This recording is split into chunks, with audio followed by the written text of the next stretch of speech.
If you're looking for a healthier alternative than potato chips, well, we've got you covered today. Miss Erica Schlick is here. She is with The Trail to Health. That is her blog, and she also has her cookbook as well. So, Erica, kale chips, I love them. And I think if people have never tried them, they're going to be a little leery, but they're so good.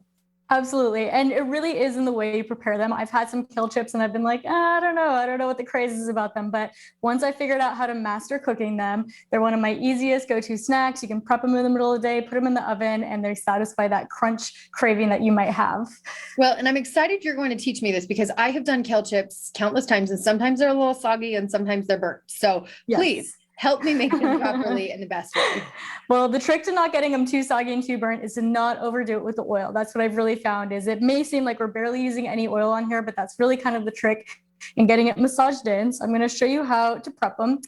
You can use any kind of kale. I like to either use like the Dino Lucinto kale, or I've got some curly kale here, and it's pretty easy. You just pull it off the stem, and I try to avoid using the stem because it's so bitter and no one wants a bitter bite in their crunchy chips. So I try to just destem them, and as you're destemming them, kind of break them up into smaller pieces.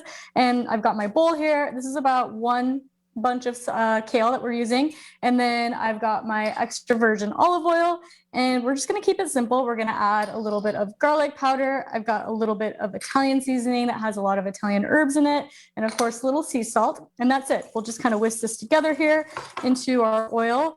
Now what we're going to do is we're going to get our kale coated in this oil mixture, and like I said, it doesn't look like a lot, but it's going to go a long way. So we'll pour on about 1 tablespoon at a time.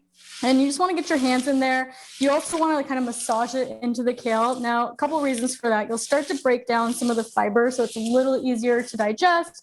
Not going to be so rough on your digestion if you have some issue with cruciferous vegetables. And then also, we're going to be able to get that oil mixture really, really into the kale, so they're not soggy and they don't get too burnt as well. So once you've got that kind of really fully coated on the kale, it's not going to be too heavy, just kind of a light coating.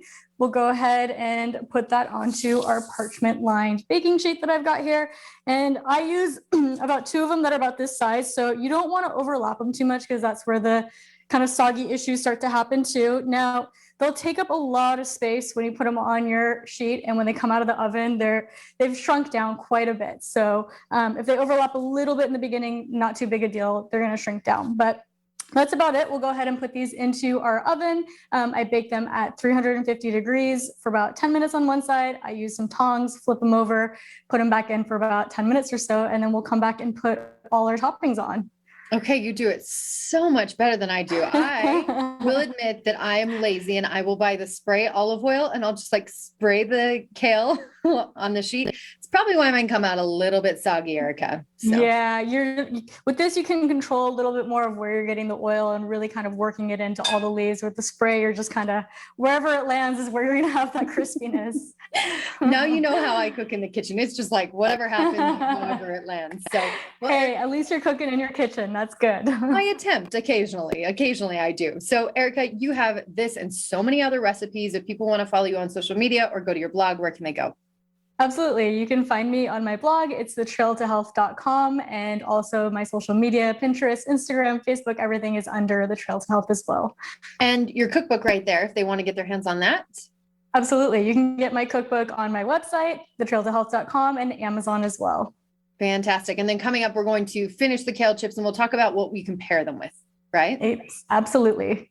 Okay, Erica, great. We'll see you in just a bit.